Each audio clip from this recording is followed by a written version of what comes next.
There's a kind of silence that only small towns understand. Not the peaceful kind, but the heavy one. The kind that hums behind every greeting, that fills every pause in a church pew, that holds what people will never say out loud. I lived inside that silence for 40 years. And what I carried through those years wasn't grief, it was guilt. My name is Eleanor. I'm 72 now, but there isn't a day I don't think back to the summer of 1968, the summer everything changed. Back then, I was 20. I worked at the bakery on Maple Street in our small Pennsylvania town, a place where the air always smelt like cinnamon and coal smoke, and everyone knew your business before you did. That's where I met Thomas. He was quiet, the kind of man who spoke more with his eyes than his mouth. He'd come by every morning, order a black coffee and a roll, and sit by the window while I refilled the sugar jars. He was engaged. Everyone knew that. But hearts don't always obey what's right, and mine didn't. The first time he touched my hand, I felt both holy and doomed. I told myself it was harmless, just kindness, just loneliness. But it wasn't. By the end of summer, I was in love with the man I could never have. Then one night, there was an accident on Miller Bridge. Rain, slick roads, and one overturned car. The whole town showed up before the sirens even stopped. And I remember standing there, shaking in the cold, as they pulled his body from the wreck. Everyone said it was an accident, but I knew better, because I was the one who told him to meet me there. Tell me in the comments, have you ever done something that lived with you longer than you meant it to? I never told anyone. Not the police, not his fiancée, not even my mother. The next day I left town, moved to Harrisburg, changed my name, and tried to build a life around silence. But silence isn't peace. It's just punishment with a softer voice. And for half a lifetime, that silence followed me. Every birthday, every snowfall, every time I heard the sound of rain against the bridge rail. The morning after the letter arrived, I couldn't stop thinking about it. I'd left it unopened on the kitchen table beside my coffee cup, pretending I wasn't curious. But curiosity, like guilt, always finds a way back in. When I finally opened it, the first line made my hands tremble. I know what you did, Ruth. No greeting, no signature, just that one sentence, and suddenly, 50 years of silence began to whisper again. It's strange how one line can drag an entire lifetime back into focus. I'd built my peace on top of forgetfulness, made casseroles, raised children, taught Sunday school, pretended the past had melted into something harmless. But memory doesn't melt. It waits, frozen, sharp, until you touch it. And now, someone had touched it. That afternoon, I sat in the park across from St. Mary's Church, the same church where, all those years ago, it had all started and ended. I was 19 then, naive enough to believe that love made everything sacred. I'd fallen for someone I shouldn't have, a married man, 10 years older, kind eyes, and a broken heart. He told me his marriage was already over, that he just needed time. I believed him. When the truth came out, it wasn't him who paid the price. It was me. The whispers, the stares, the letters left on my porch. So one night, in anger and shame, I wrote a letter of my own, one that changed everything. Tell me in the comments, have you ever done something in pain that you've spent a lifetime trying to forgive yourself for?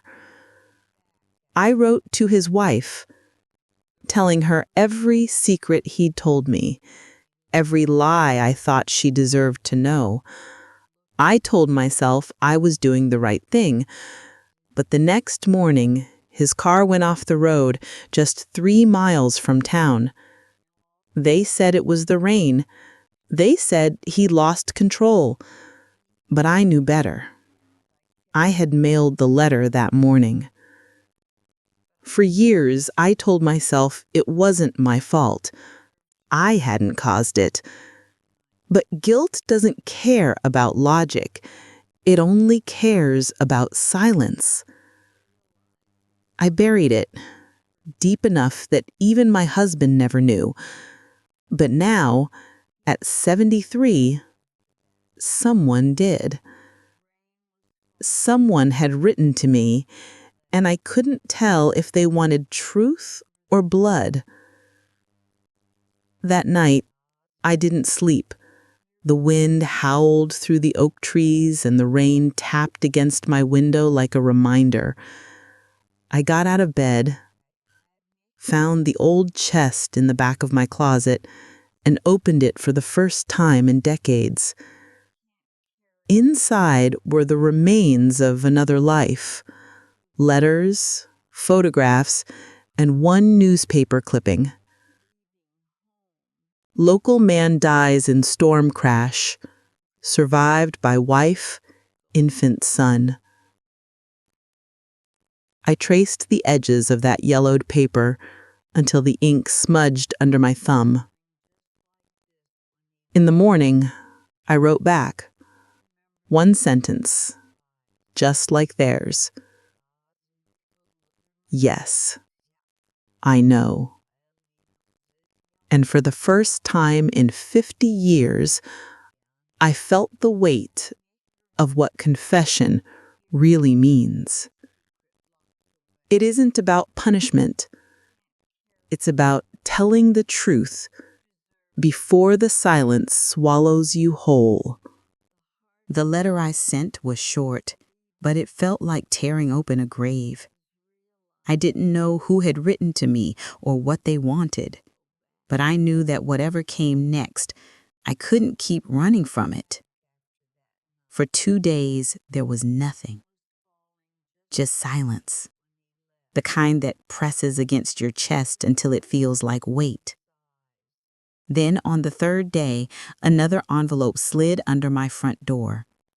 It wasn't typed this time. It was written by hand. The handwriting was neat, careful, a little old-fashioned. I am his son. My knees went weak. The air left my body. I had read that line over and over, and each time the world around me blurred a little more. He wrote that he had found my name in his mother's papers after she passed. He said she'd always known the truth, that there had been another woman, another story that never made it into family history. But he didn't write with anger. He wrote with questions. Why did you tell her? Did you love him?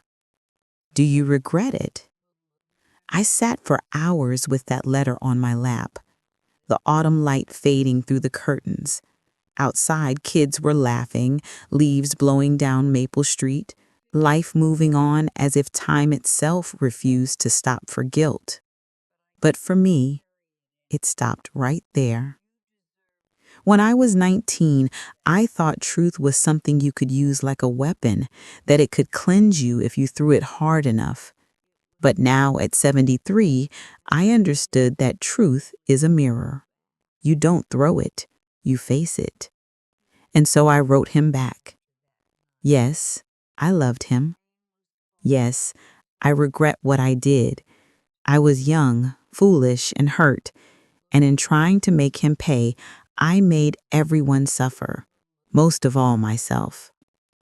I didn't ask for forgiveness. I didn't think I deserved it. I just told the truth, as plain and human as I could.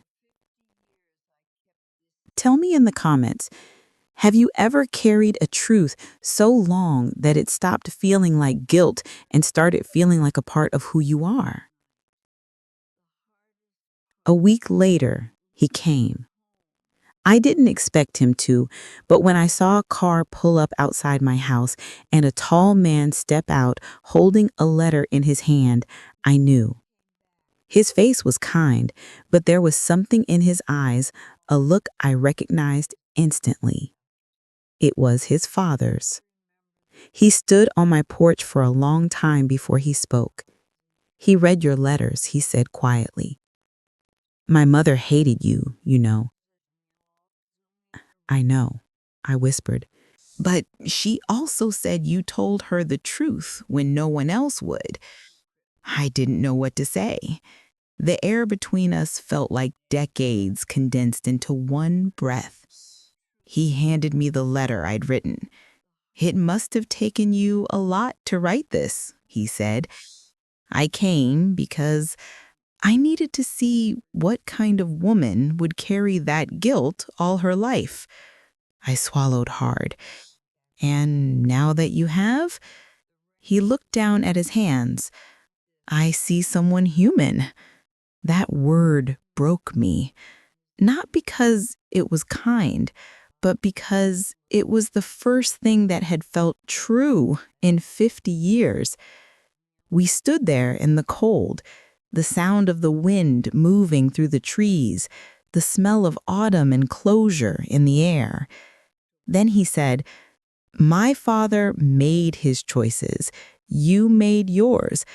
But I think the difference is you're still trying to make them right.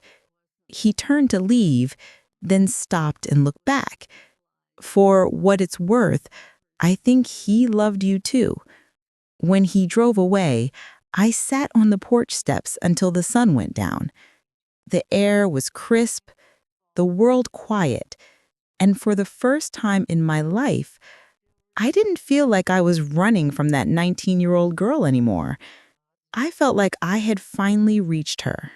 After he left, I stayed sitting on the porch until night came. The stars began to appear one by one, just the way they did when I was 19, back when everything still felt possible before shame built walls around my heart. It was strange how quiet peace feels when you finally stop fighting yourself. No thunder, no tears, just stillness. The next morning, I made tea and opened the window. The air was cool, carrying the faint smell of wet leaves and chimney smoke.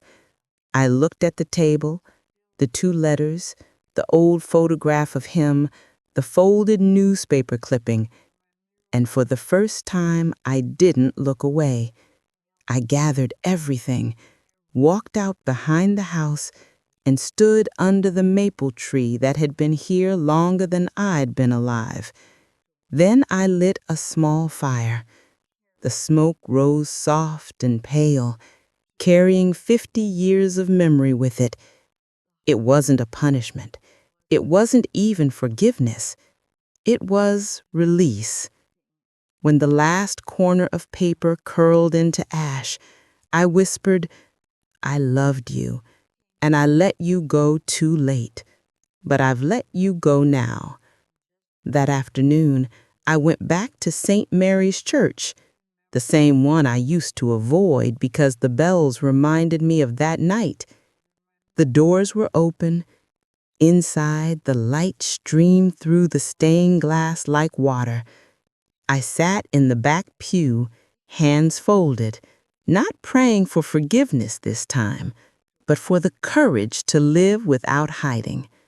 A woman I used to know, the priest's wife from years ago, recognized me. She sat down beside me without saying a word. After a long silence, she said, You've always looked like someone who's carrying a secret. I smiled a little. Not anymore. She didn't ask. She didn't need to. Some people just understand that peace doesn't need an explanation. Tell me in the comments, have you ever held on to something so long that it became part of your story until the day you finally chose to let it go? That night, I wrote one last letter, not to him or his son or anyone from the past, to myself. Dear Ruth, you did wrong. You also did right.